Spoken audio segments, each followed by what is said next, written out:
Аскелди Чыныбекович, айтсаңыз, азыркы ушул баягы СДПКнын фракциялык жыйынында өкмөткө сон суроо бердиңиз да, жанагы 17.000 эшек боюнчачы. Эми айтсаңыз, ошол эшек эт түрүндөбү же болбосо тирүүлөй кетет бекен?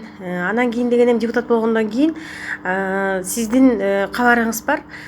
Биздин мамлекет кайсы өлкөлөргө көбүнчөсү анан эмне экспорттойт да?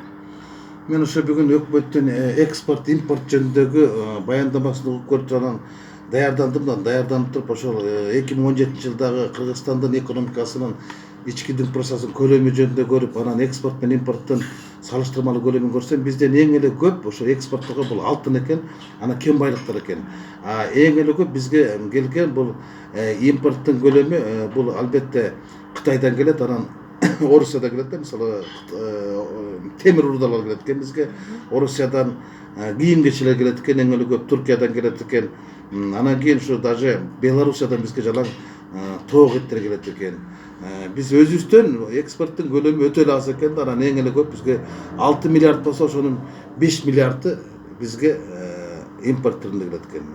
Экспорттун көлөмү жетпейт экен. Анан булар кайсы негизде ошол алдыңкы 5 жылдын ичинде өнүккөн, ички дүң процесси көтөрүлгөн 50 мамлекеттик катарына кирсек, мага ошонусу кызык болду да. Анан мен дагы ошо какшы керетин айтып көрдүм, ошо Кытайга 45 миллион доллар эсебинде биз экспорттойбуз Кытайга.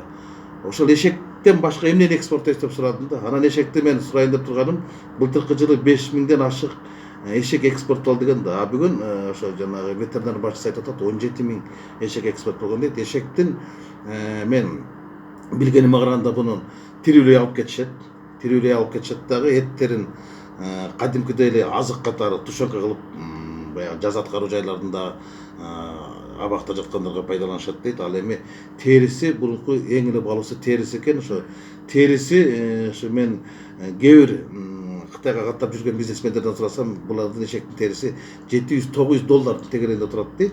Андан косметикалык, аялдарга тиешелүү косметикалык заттар жасалынат экен. Ошо негизи булар терисине көп кызыгышат экен. Ошон үчүн бизде Кыргызстандан эшектин экспортко чыгып жаткан ошондо. Эми айтсаңыз, ошол эметиги Россиягабы, Туркиягабы, Кытайга кайсы жакка бизден эмне көп экспорттолот? Бизде негизгиси мөмө жемиш, кургак мөмө жемиштер экен. Ошо мөмө жемиштер эле Орусияга көп кетет экен. Негизгисинен эле бизден башка текстиль тармагы экспорттолот экен. Башка экспорттолот турган нерсе жок. Туркияга кеткенде бизден төбө бурчак кетет экен, фасоль. Өзбекстанга болсо картошка кетет экен. Казакстанга болсо сүт азыктары, анан эт азыктары кетет экен. Болду, ушулар нерселер экен. Башка бизден экспорттко мисалы бир чыга турган жер, анан эң эле көп ошо экспорттун көлөмүнүн жартысын, 50% бул албетте кумтөрдүн алтыны Швейцарияга кетет. Это порядка $517 миллион экен. Эми сиз адатынча жанагы бурчка такай турган суроолорду бердиңиз. Аны деген элдин баары көнүп калган. Өзүңүздүн суроолоруңузга канааттандырарлык жооп ала алдыңызбы? Канааттандырарлык жооп бере алышкан жок. Ошол экономика министри дагы, финанс министри дагы, салык кызматы дагы, ошол жанагы булар эмнеге негиздеп биз 50 өлкөнүн катарына кирерибизди, экономиканы негизги көрсөткүчү бул импорт менен экспорттун сальдосы. Аны кандай кылыштын булар өздөрү деле түшүнүшпөйт.